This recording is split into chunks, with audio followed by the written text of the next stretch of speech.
नमस्कार। SSD study classes में आपका फिर से स्वागत है।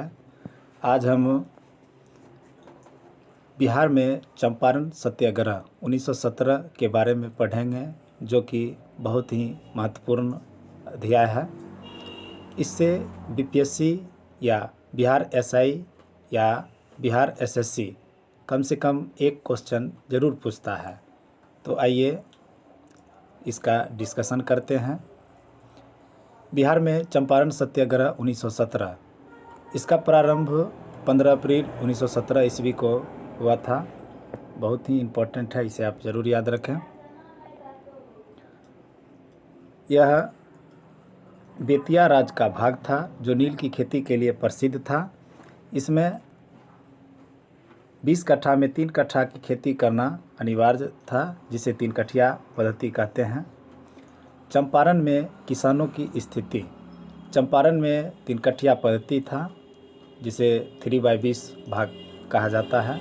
नकदी फसल की खेती करना अनिवार्य था, आप इसे ज़रूर याद रखें। किसान की समस्या का उजागर। गणेश शंकर विद्यार्थी किसान की समस्या का उजागर हेतु अखबार प्रकाशित किया और चंपारण के किसान राजकुमार शुक्ल को गांधी जी से मिलने का अनुरोध किया। 1916 ईस्वी का कांग्रेस का लखनऊ अधिवेशन। 1916 ईस्वी में लखनऊ में कांग्रेस का अधिवेशन हो रहा था, जिसका अध्यक्ष अंबिकाचरण मजूमदार थे।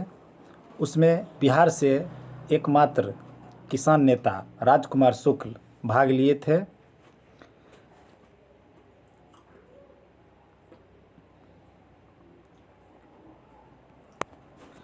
इन्होंने चंपारण के किसानों की दयनीय स्थिति के बारे में ध्यान आकर्षित करवाया और गांधी जी को चंपारण आने का अनुरोध किया। बहुत ही ज़्यादा महत्वपूर्ण पॉइंट है, इसे आप ज़रूर ही याद रखें। ये प्रश्न इस प्रकार रहेगा कि निम्नलिखित में से चंपारण आने का अनुरोध गांधी जी को किसने किया? तो इसका आंसर राजकुमार शुक्ल होगा। ब्रज किशोर प्रसाद चंपारण की समस्या की समाधान हेतु सरकारी सदस्यों का एक और गैर सरकारी सदस्यों का एक समिति का गठन करने का प्रस्ताव पारित करवाया। महात्मा गांधी जी का चंपारण यात्रा।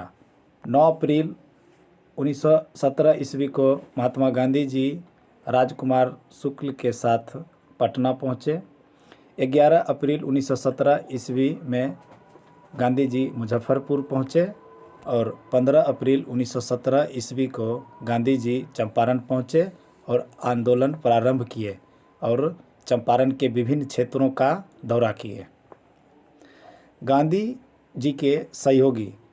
गांधी जी के साथ राजकुमार शुक्ल, ब्रज किशोर प्रसाद, डॉक्टर राजेंद्र प्रसाद, जेबी कृपलानी, अनुग्रह नारायण और डॉक्टर श्री कृष्ण सिंह, मजहरुल हक और महादेव देसाई थे। ये जितना भी सहयोगी हैं, इन सब का नाम आप ज़रूर याद रखें। एग्ज़ाम में पूछेगा कि निम्नलिखित में से चंपारण से संबंधित व्यक्ति नहीं थे। 3 रहेगा और 1 एक्स्ट्रा रहेगा, जिसे छांटना है।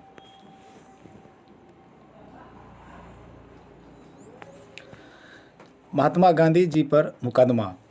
मुकदमा का कारण महात्मा गांधी जी पर कानून विरोधी आचरण के आधार पर मुकदमा दर्ज किया, मुकदमा चलाया। इन पर मोतिहारी के प्रशासन द्वारा मुकदमा चलाया गया। ये बहुत ही अच्छा महत्वपूर्ण है।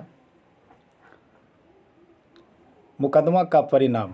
इससे किसानों में असंतोष बढ़ गया और महात्मा गांधी जी की लोकप्रियता और भी बढ़ गई।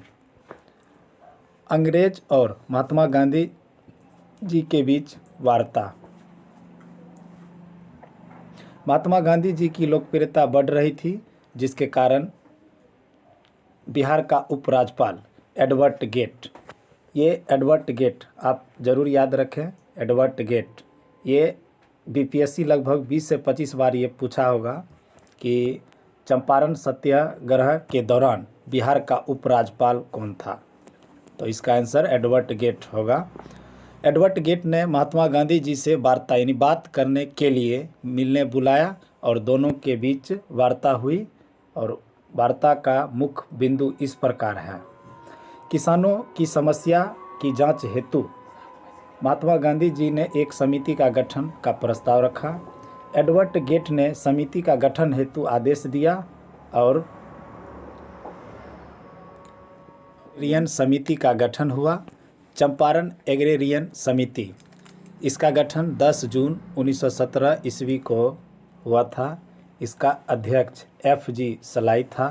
यह क्वेश्चन 69 में पूछा हुआ है, 69 BPSC में। गैर सरकारी सदस्य महात्मा गांधी जी, राजहरि प्रसाद, नारायण सिंह। इसका रिपोर्ट प्रस्तुत हुआ। तिरकठिया प्रथा को समाप्ति का अधिनियम पारित हुआ। लगान का दर घटा दिया। किसानों की क्षतिपूर्ति का 1/4 भाग रिटर्न किया गया। अब महत्व,